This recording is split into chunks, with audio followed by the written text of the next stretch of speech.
สบายดีสวัสดีพ่อแม่พี่น้อง FC เบิดทุกคนเด้อว่าจะเป็นทั้งในและก็ต่างประเทศเนาะมื้อนี้กับพ่อแม่พี่น้องเรื่องนี้เนาะเรื่องที่ชาซีจะมาเว้าถึงอยู่หน้าตอนนี้ก็คือต้องยกเครดิตให้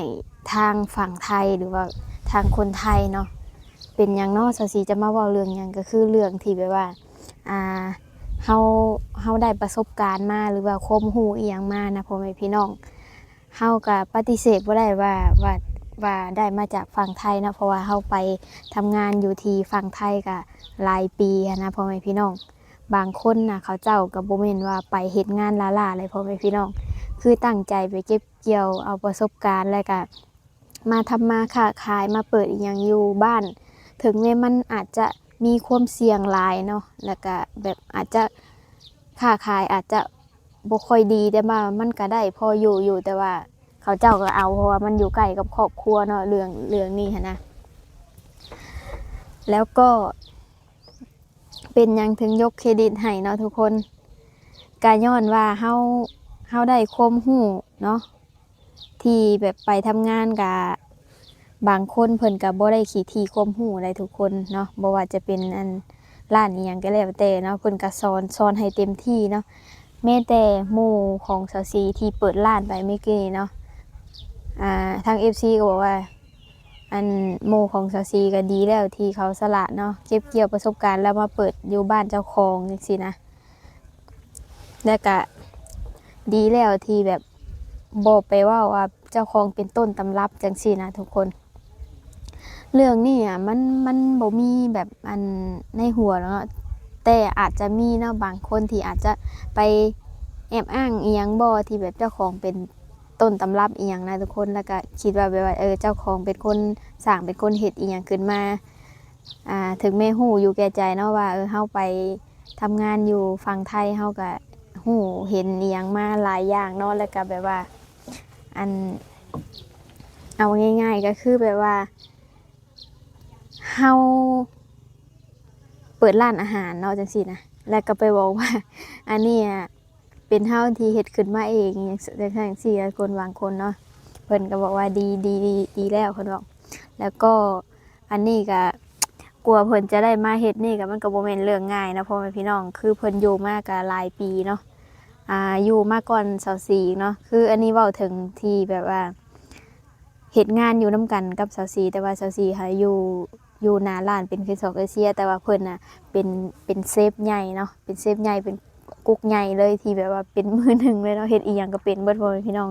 เพิ่นก็เลยมาเปิดอยู่ฝั่งลาวเนาะก็อยากมาอยู่ใกล้อีหยังกับครอบครัวแหละเนาะ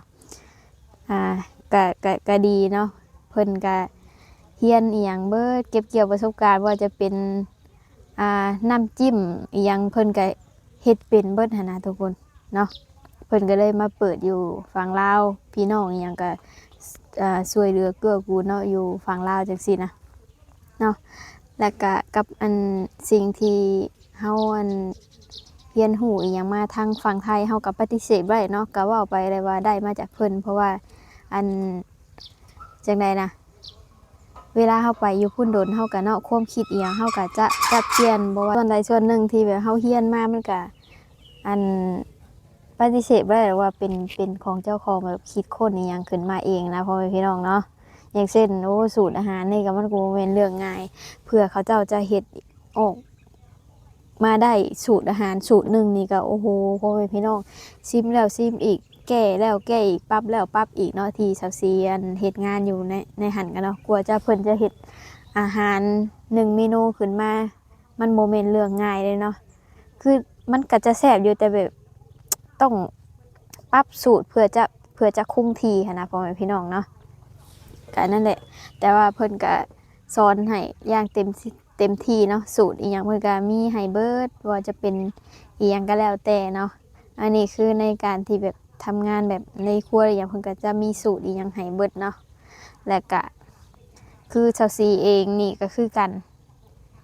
คืออยู่ทำงานอยู่พุ่นกันเนาะจากสิ่งที่ตนเองบ่ฮู้ก็ได้ฮู้จากสิ่งที่ตนเองแบบว่าอันบ่เคยเห็นก็ได้เห็นเนาะ ได้เรียนรู้อย่างหลายอย่างนะทุกคนแต่ก็ยัง ก็ยังคิดฮอดคิดถึงเนาะแต่ว่าอันทางฝั่งไทยอีหยังนะหลายคนก็บอกว่าซาซีบ่กลับแล้วบ่คิดถึงบ่อีหยังทั้งที่มันลืมบ่ได้ดอกทุกคนซาซีทำงานหันมาอ่าร่วม10ปีก็ว่าได้เนาะบ่ได้นับรวมทั้งอันซาซีอยู่งานล่าสุดที่จะออกมานี่เนาะคือตั้งแต่ไปเหยียบฝั่งไทยอย่างนะรวมเป็น10ปีเลยเนาะมันจะลืมบ่ได้ดอกบางคนก็อันอาจจะว่าลืมจังซี่นะทุกคนเนาะคันมีโอกาสซาซีก็ต้องอยากข้ามไปแล้วเนาะคืออยากข้ามไปเที่ยวสถานที่ต่างๆนะพ่อแม่พี่น้องเพราะว่าซาซีก็อยู่ฝั่งไทยมากันหลายปีเนาะเฮ็ดงานเฮ็ดหยังกันหลายปีแต่ว่ามันบ่ได้มีโอกาสไปเที่ยวหลายหม่องหลายบ่อนเนาะพ่อแม่พี่น้องคนที่ติดตามซาซีก็อาจจะฮู้เนาะว่าซาซีตั้งแต่เฮ็ดงานอยู่หั่นก็บ่ได้ไปทางใดแล้วพ่อแม่จน FC ว่าน้องซีไปเปิดหูเปิดตาบ้างแต่ว่าซาซีก็อยากไปเนาะแต่ว่าตอนนั้นก็ด้วยหน้างานของเฮาอะนะทุกคนด้วยหน้างานของซาซีเองเนาะหยุดเดือนละ2เทื่อจังซี่นะมันก็บ่ได้มีโอกาสไปเฮาก็พักผ่อนแน่จังซี่นะเนาะแล้วก็บ่ได้ไปทางใดเลยนะซาซีบ่ได้เปิดหูเปิดตานั่นแหละคันมีโอกาสนะซาซีอ่ะอยากไปเที่ยวแบบอยากไปเบิ่งสถานที่ต่างๆเนาะที่แบบสถานที่ท่องเที่ยวอะไรว่าใดก็อยากไปเนาะแบบมีโอกาสก็อยากไปจังซี่แหละเนาะก็อันนั้นแต่ว่าช่วงนี้ยังนิ่งยังพักผ่อนยังอยู่บ้านอยู่เนาะพ่อพี่น้องเนาะปีนี้ก็คือจะได้อยู่เบิ่งไร่เบิ่งนาเลยเนาะเฮ็ดไร่เฮ็ดนาจังซี่นะพ่อแม่เพิ่นก็เฒ่าแก่แล้วเนาะเพราะว่า FC หลายคนก็ถามมาหลายเนาะปานใดสิลงมาทำงานอยู่ฝั่งไทยเนาะลงไปทำงานนี่ก็มันก็มีเนาะคนที่แบบว่าเสนองานนี่หยังให้นะคนฮู้จักหรือว่าหยังก็โทรมาเนาะเพราะว่าเพิ่นเห็นซาซีออกจากบ่อนเก่าแล้วเพิ่นก็โทรมาถามเพราะว่าเพิ่นก็เคยร่วมงานกันเนาะเพิ่นก็เห็นแบบว่าเพิ่นก็เห็นแบบว่าซาซีค่ะเป็นคนซื่อๆแบบเป็นคนนั้นขยันทำงานเป็นคนซื่อสัตย์ดีจังซี่นะเพิ่นก็เลยโทรมาให้ไปทำงานนำเนาะแต่ว่าอันนี้ซาซีก็ยังอันนั้นอยู่เนาะ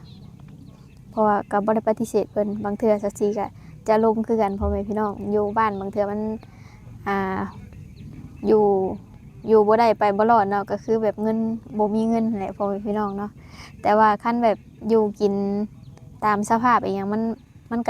นก็พออยู่นะพ่อแม่พี่น้องแต่ว่าเฮาผัดบางเทื่อก็อีหยังมันก็ต้องใช้เงินเอาง่ายๆเนาะก็ให้ฮู้แบบนั้นเลยเนาะอันนี้ซาซีก็เล่าไปเนาะเว้าเรื่องที่แบบว่าต้องยกเครดิตให้นะพ่อแม่พี่น้องยกเครดิตให้คนไทยเนาะเพราะว่าที่เฮาไปทำงานนะบ่แม่นว่าเพิ่นให้แต่เงินใดพ่อแม่พี่น้องเนาะบ่แม่นว่าให้งานให้เงินอย่างเดียวความรู้อีหยังเพิ่นก็บ่ได้กักเลยพ่อแม่พี่น้องยิ่งคันเฮาบ่เป็นอีหยังเพิ่น